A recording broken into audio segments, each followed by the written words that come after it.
اللهم اجعلني من المستغفرين واجعلني من عبادك الصالحين القانتين واجعلني من أوليائك المقربين يا أرحم الراحمين.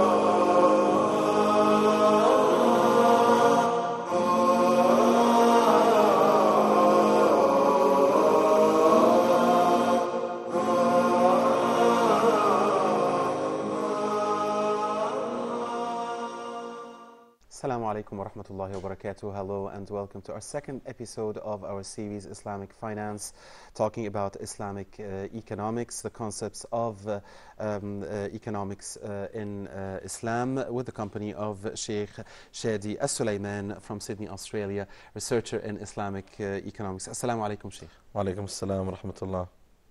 We talked in the first episode about the concepts of Islamic economics, the difference between Islamic economy and that in the capitalist or Marxist world. And we had started to talk about the importance and the role of values and ethics and morals in financial dealings in our religion. So, Sheikh, what are the major important values we should all stick to when we deal in financial matters? Yes, Islam focuses a lot on manners and morals, and the Prophet Muhammad sallallahu alaihi wasallam, he said, "I was sent to perfect the noble manners." And when we say manners and morals, that applies to every single dealing in all types of contracts and transactions. And obviously, when we say morals, we're saying about honesty, trustworthiness. And these are very, very important components when you buy and sell.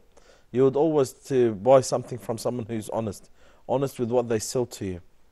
And you also want to deal with someone who will sell you or buy something from you and give you something that's honest, and or being honest and being trustworthy. And that's why Islam also, Nabi sallallahu alaihi wasallam, taught us about our ways that we deal with one another. And the Prophet alayhi salatu wasallam says, "Man ghashana falaysa minna." Whoever cheats or deceives is not from us. And that's a very general hadith of the Prophet ﷺ. So cheating or deceiving a seller or a buyer in any way or form, it is haram in Islam. Why? Because it's not the ethics or the morals of a good Muslim. And that's why Nabi sallallahu alayhi wasallam, he put certain conditions when it comes to the market and when it comes to buying and selling. And there are those conditions that the scholars refer to as qat'i, which there is no room for ijtihad. And there are other areas which are considered to be dhanni, there is a room for ijtihad. Qat'i means clear, or it is very clear from the Quran and Sunnah, and dhanni, it is unclear. So there are some principles when it comes to buying and selling, it is very clear that the Sharia would not accept, such as honesty. You must be honest when you buy and sell. And Islam gave the khiyar al-bay' or khiyar al-aib. Khiyar al-aib means the option that if someone cheats you and gives you something different to what they say, you could return that property back to them. And this is where we come and talk about the components of buying and selling. The scholars say there are four important components for a transaction of buying and selling. There is al-bay', who is the seller, al-mushtari, who is the buyer, al-mabi', which is the property that the buyer is buying and the seller that's selling, and aqd al-bay'. Aqd al-bay'. And these are four important components when it comes to transaction. And each one of them, the scholars had put a condition. So let's talk about each one of them and the conditions. And for instance, the seller. And let's focus about the seller, because usually what happens in today's world is that the consumer is the one that usually pays the price. And in this world where seemingly consumption is everything and nobody thinks about production, but everybody just wants to consume, wants to buy, and nobody wants to produce or wants to work. And definitely things cannot advance this way. Yeah. So what about the seller? So a form of cheating would be if I sell you this product and it is, for instance, made in a very small local area, and I tell you that this is a brand X or brand Y, or it's made from outside the borders in the best place in the world. That's a form of cheating. Yes. Yeah, the buyer and the seller, al-ba'i' wal-mushtari, both of them must be honest towards one another. And both of them must be clear. How can the buyer be honest? I mean, we can understand how the seller can be honest. In Islam, there's a very important point, and I'm very glad that you brought this up. In Islam, when we say property, when we say the mabi', money is a property. Right. See, back then, it's not always that I sell you something and you give me money. I could sell you a car and you give me a horse. Right. I'll sell you a house and you give me a land. Correct. I sell you, I'll sell you for example, a TV and you give me a mobile phone. So Correct. transaction in the Sharia, it's not necessarily that it's always money. Correct. Money is a property. And that's why I said al-mabi'. Al-mabi' in the Sharia is referred to anything that has an Islamic value. And what does an Islamic value mean? Not every property has an Islamic value. So for example, musical instruments in the Sharia don't have an Islamic value, which means I can't sell you that, nor they could buy it from me, because it does not have an Islamic value. We have in the West, have people take snakes and take mouse, mice, they take them as pets. And in the Sharia, Islam forbids you, first of all, to take them as a pet, and forbids you to buy a snake, or sell a snake, or buy a mouse, or sell a mouse, even though that some of them cost hundreds of dollars.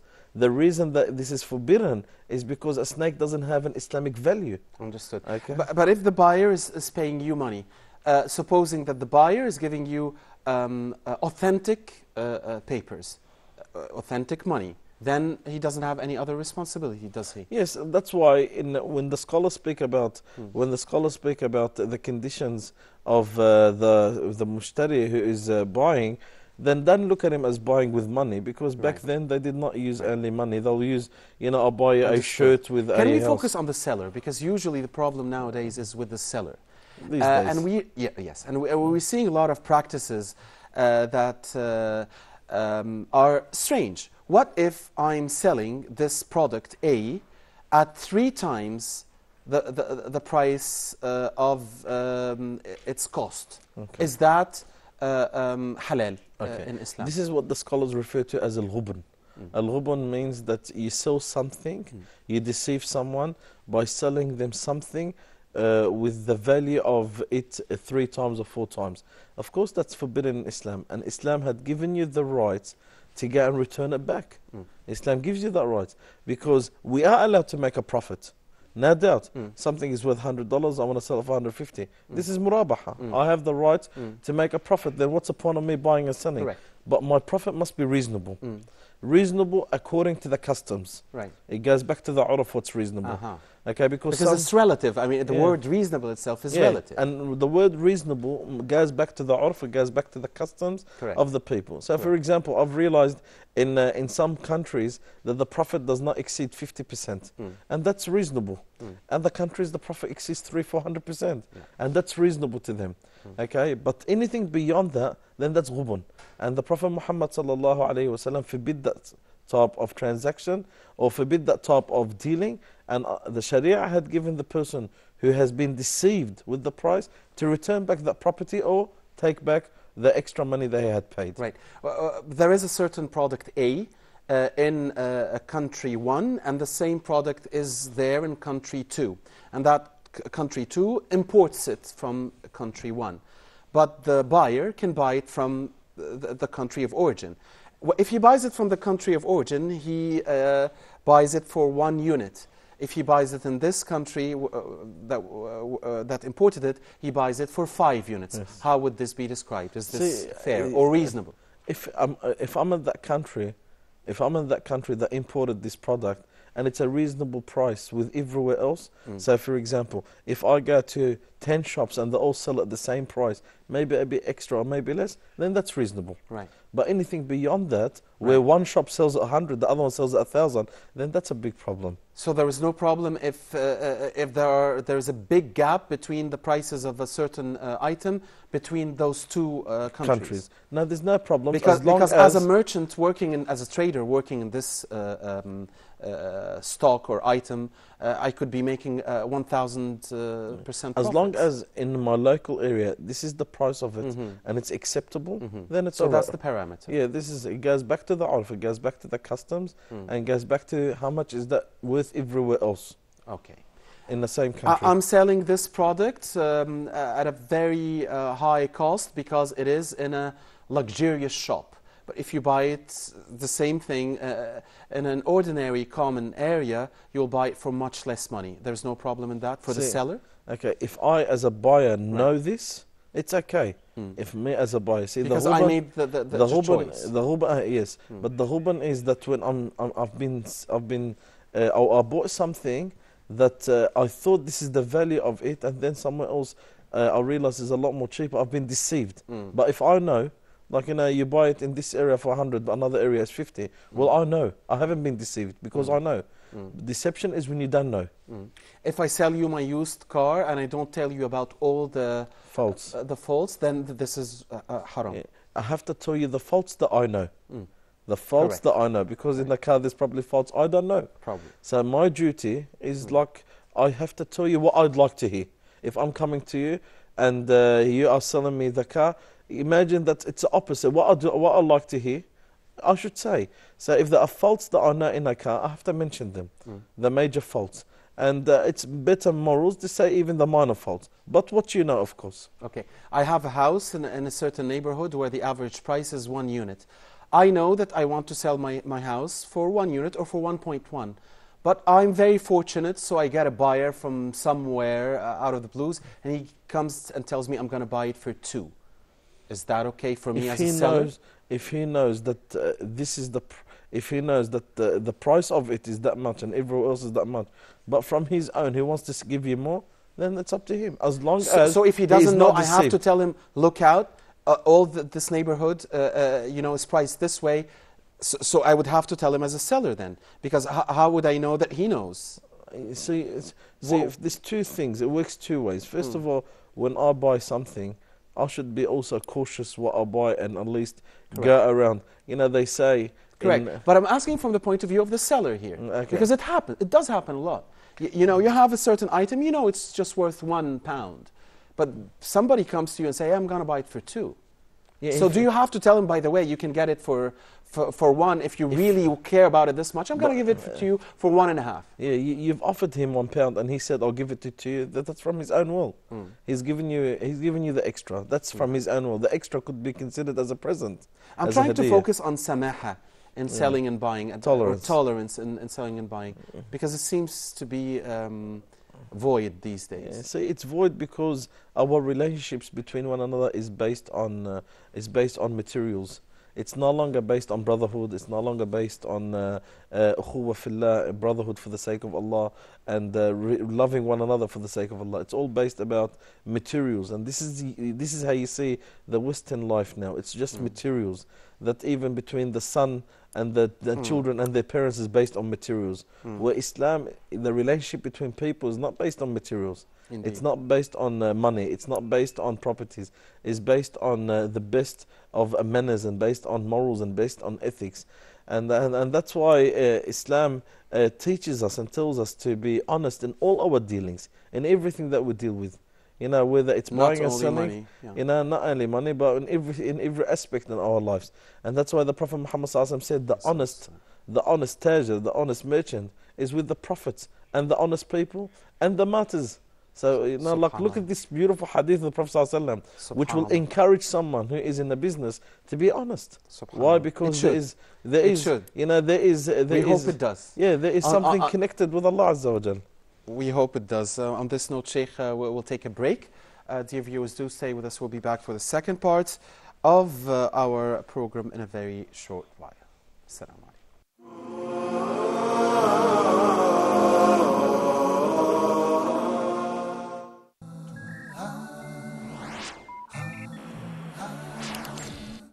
Are you up to date with the latest gadgets and devices?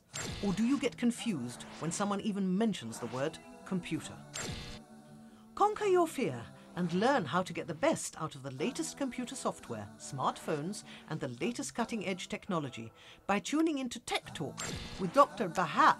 All of this and more in Tech Talk, only on Hoda TV.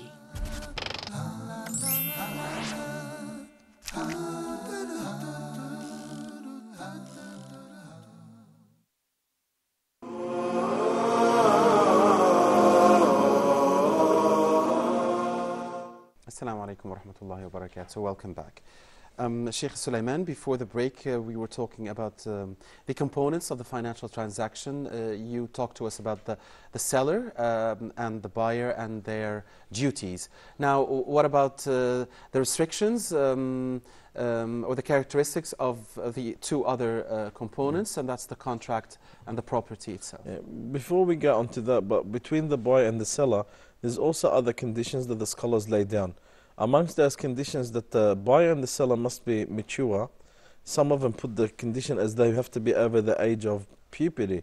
And the reason they put that is because someone under the age of puberty maybe doesn't know what they're buying and selling, and maybe they buy something that they should not be buying or selling. But the majority of them, they go with the opinion. They say as long as they're in the age of discrimination. Right. So the buyer and the seller must be over the age of 7, in which they know what they bought and what they sold.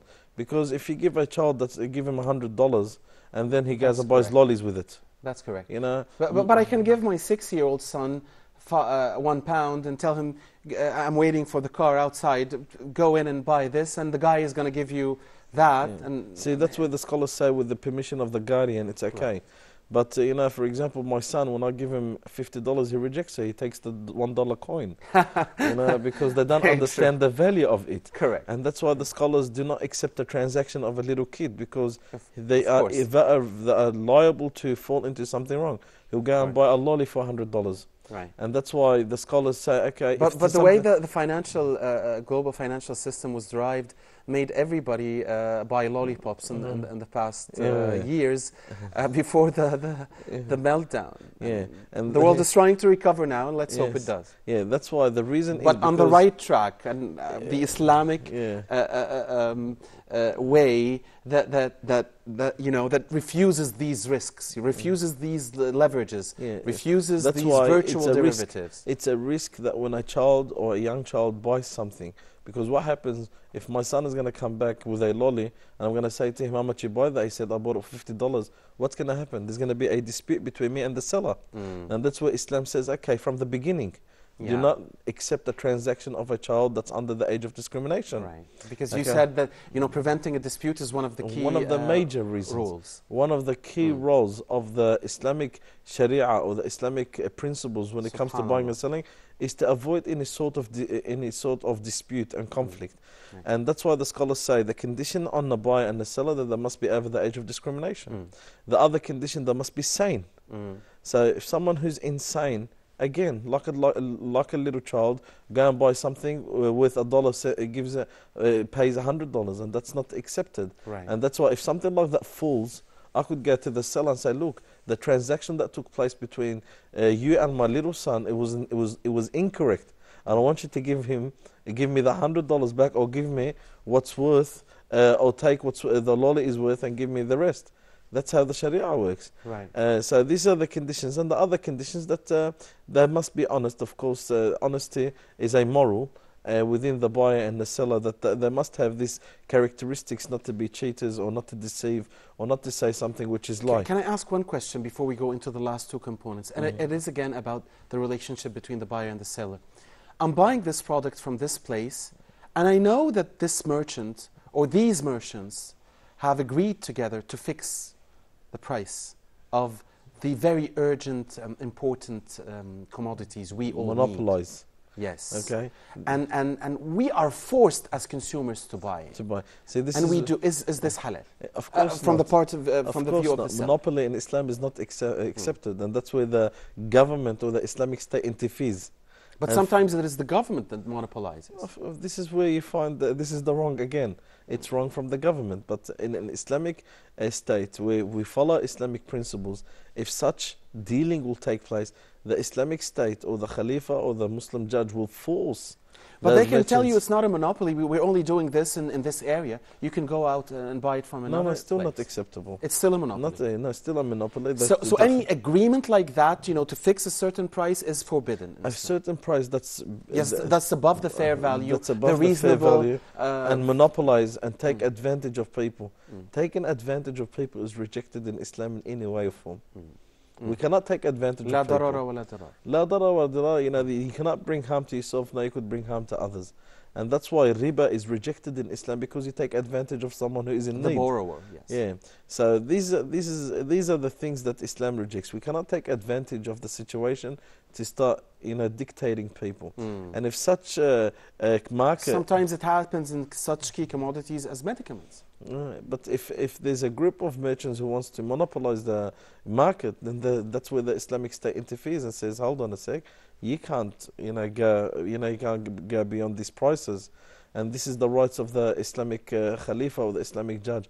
And that's why earlier when we spoke about that, Islam looks at the interest of the public and the interest of the individual. And if they clash, it's the public. And if the principle says that if there's a clash between the individual and the public, then the interest of the public always comes before that. And this is where we look at that. If that's, there's a clash here between the public and the individual, and that's why the public comes before then.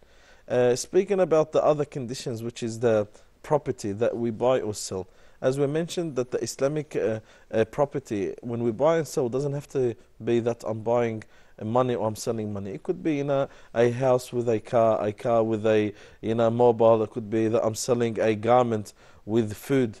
It could be that I'm selling that. So these are the things that we buy and sell with, and this is where we say... That's a trade. That's a trade. This is exactly, that's what we refer to as trade, which is al-bay'. وَأَحَلَّ اللَّهُ الْبَيْعَ, and Allah Azza wa Jalla permitted trade. And back then, it wasn't only that they used to trade with money, but they used to trade with a lot of things. Gold or silver. Gold and silver, or someone buys food with a garment, or someone buys a shield with a horse. So this is something we need to clear, because the Sharia speaks about that in general. See, what we buy and sell must have an Islamic value. Okay, not a value, but an Islamic value, because there's a lot of things have value, but the Sharia does not consider it as a value. So for example, musical instruments.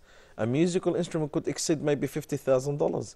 It's got a value, but in the Sharia it doesn't have a value. You know, Sheikh, when you were mentioning that, and I couldn't help but remember the oil for food program. When you said you get this for that, so and in today's world you have a leading country that's dominating the world. It hits that country, then it takes its oil and it gives it food, although that sovereign country had its own food. Yes. So anyway, so the property is that whatever I want to buy or sell with, which is the property, the commodity, this must have an Islamic value. Okay, so not a value, an Islamic value, because there's a lot of things, as we mentioned, have values, but they do not have an Islamic value. That's why you cannot buy or sell with it. Okay, so for example, alcohol. We know that in the West, a bottle of alcohol or wine could exceed $10,000 sometimes. Can I come up to you and say, look, I'll sell you this bottle of alcohol to buy your car? This bottle of alcohol is worth $10,000, your car is worth $10,000. Can I sell you this bottle of alcohol? You can't, because alcohol is haram. So it's got a value, but in the Sharia it doesn't have an Islamic value. Why? Because it's haram. That's why whatever I buy and sell must have an Islamic value. A very common question I get, Sheikh, can I have a snake as a pet? Okay, of course having it as a pet is wrong. You can't, but at the same time people can buy a snake for hundreds of dollars. That's not acceptable. You can't buy a snake for hundreds of dollars. So the trade or the exchange in property A for property B has to have be an two halal Islamic value. Properties. Not a value, but must have an Islamic value. Or else that ownership of the money or the ownership of the property does not transfer. We're almost out of time, and we still have the one component left, the contract. Okay, the contract. The contract is when we sell and buy. Okay, what's the contract? Okay, the contract is the actual contract of the buying and selling. what's the reason that I want to transfer this to you and you want to transfer it to me, is the actual contract. And obviously in the past, the scholars, some of the scholars, especially in the Shafi'i madhab, they were so strict that when I sell you something, I must say, bi'tuka, I sold you this. And when you buy off me, It's like say, zawajtuka. yeah, like exactly the so contract important. Yeah, of so that marriage. was And the Shafi'i scholars are very strict on that, so they could make sure that things are very clear. Where these days you just go to buy something and just pay the money without even talking to right. the person behind the counter. That's true. You know, and this is the contract. The contract must be clear, of course, and the contract must be clear, and what's been sold and what's been bought must be clear. And that highlights how Imam Shafi'i saw the importance of financial dealings, of transactions and of trade. Again, one of the major principles in the Sharia when it comes to trade, that things must be clear. And isn't it unfortunately, Sheikh Shady, that in today's materialistic world, that most of the kaba'ir come due to financial disputes? Of course, because there's a lot of haram that falls into trade transactions. There's a lot of wrong things fall into it. And not only that, enmity and hostility comes because of buying and selling. And the dhulm, you know, oppression comes from behind buying and selling. So, you know, the trade in the principle of Islam is not a little thing. It's a great thing.